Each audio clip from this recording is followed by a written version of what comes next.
Hello everyone, fancy a Merc C220 cdi. This car has just been bought in as a used car to be sold on by us. We're going to have a look around it and see what's wrong with it, and believe me, it does have a few issues. We got it kind of cheap, but there again, when you see what's wrong with it, you'll understand. But it was part of a deal, so it actually wasn't as cheap as what we thought it was going to be. But anyway, come and have a walk around with this car and let me show you it. It is literally pouring down with rain outside, and I don't really want to get wet. This car's on the ramp, so I may as well talk about this one. First thing to note, okay, the front grille. There's a nice big hole in the grille, so there's no bodging that up, I don't think. It's also cracked there as well. So I think I'm going to have to search on eBay or somewhere to get another grille for it. It does need a good clean up, as you can see by the bird feces all over the bonnet and headlight. Yeah, this car cost approximately £3,000. It was part of a deal buying various other cars at the same time, so I guess it was a little bit on the cheap side. But it's a Merc C220. It's actually a very nice looking car. This is the kind of car I could drive myself and I'd be very happy in. It's got the 2.1 litre diesel engine, which is obviously turbocharged. Here's problem number 2. There you go. Somebody stuck this over, but I think, oh, it's all sticky. It's just the stitching that's come apart underneath there. But we do have a guy who comes round and he does nothing but upholstery, and he is going to fix that so we can remove that horrible piece of white tape that's stuck on the seat. Right, I like these Mercs. I actually do like them. Let's see if she starts. This will be problem number 3. Ignition. There you go. Flat battery. Before I jump start the vehicle, there is our 4-cylinder CDI 2.1 litre diesel engine. It is common rail fuel system, which is just about every car these days anyway. ECU on top of the air cleaner box. It's certainly a lump. This reminds me very much of the engine I had in my Vito van, although I guess this one is a little bit more advanced as it's considerably newer. The battery is underneath this big cover here, which is where our pollen filter goes, but luckily we have a jump start connection just there, and there's an earth connection just there on the passenger side wing, so that's handy. Not all cars do that. ABS unit is nice and easy to get to, as is the oil filter element.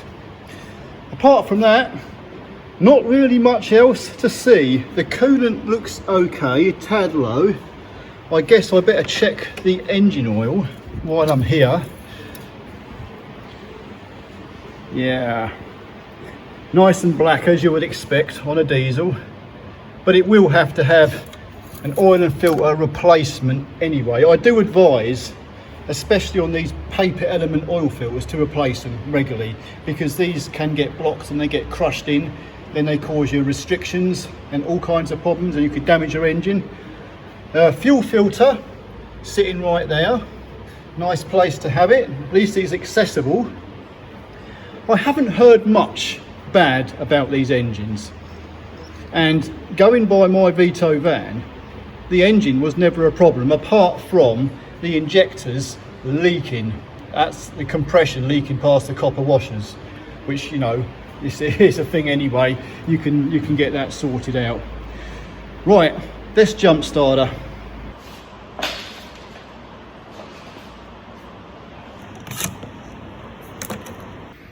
Okay, take 2.0. Ignition on. That left mirror turn signal fault you're seeing on the display, I will come to that shortly. We're up and running.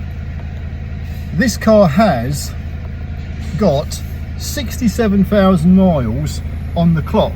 It's not a heck of a lot of mileage. But there's a big fault with this car. Before I say anything else, there is a huge fault, and there it is, our gear lever, or should I say our gearbox. Because what's happening is, if I try to select reverse gear, it will not go into reverse gear. The rest of the gears I can get first gear, second gear, it won't go in, but if I yank it, it will go in. See that? You've really got to yank it. The rest of the gears are all fine, so it's reverse gear and second gear are the problem. Now, I've looked on the internet and I have found some information, so this is certainly not the first time we've come across this problem, but when I get underneath the car I'll go a little bit more into detail about it.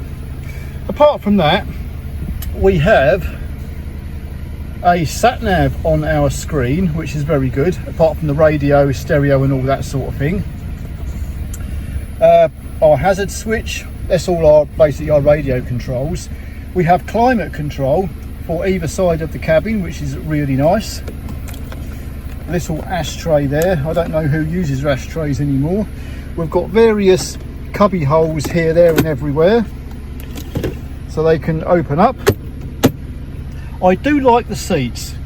I especially like the idea of these type of seats, these leather seats, where they've got all the little perforations in them.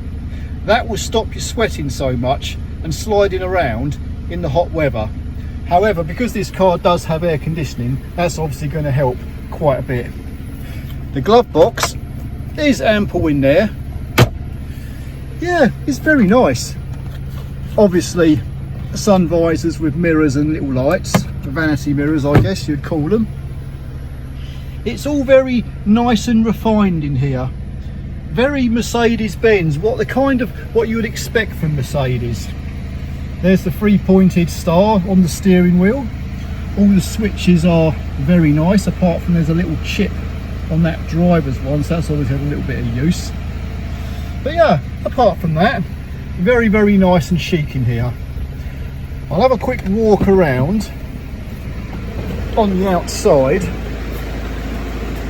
The driver's seat is electric, like up and down,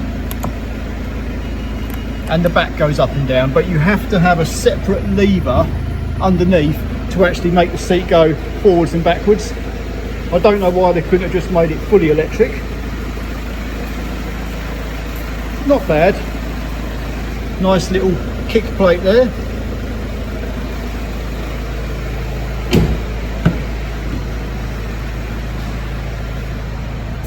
Little pockets in the back of the seats, very nice. Centre armrest, and if you open that up, you've got a cubby hole and ta-da! Drinks holder. I like that. Centre rear headrest. I did look on Auto Data and they had this car down as like a blue motion, but this doesn't have AdBlue on this particular model. This must have been a slightly earlier model before the AdBlue came out on them.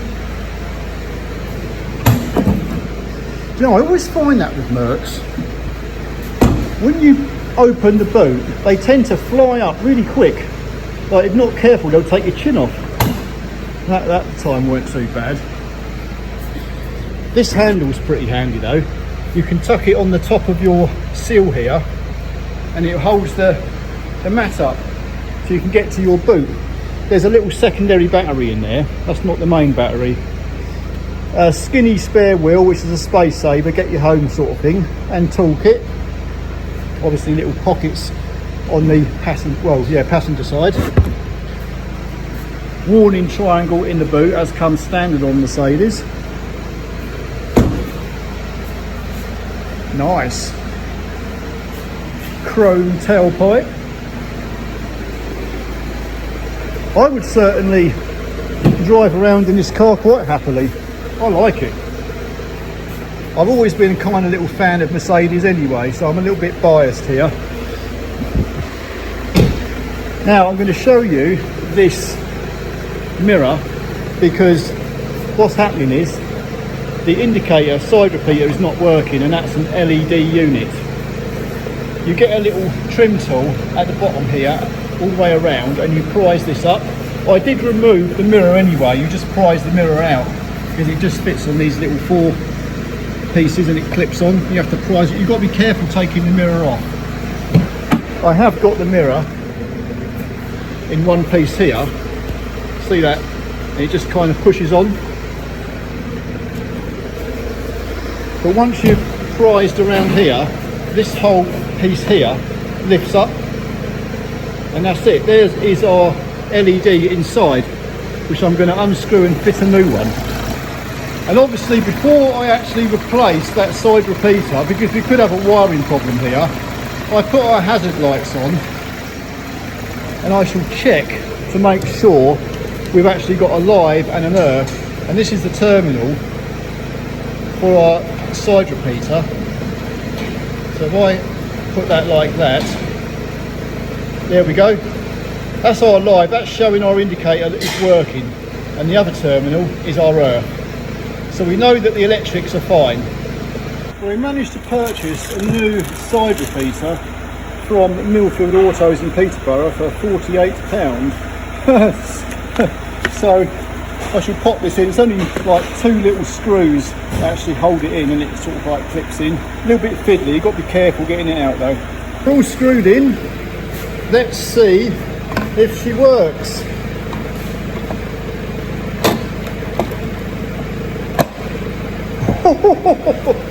Excellent. And there is our mirror back in place. Okay then.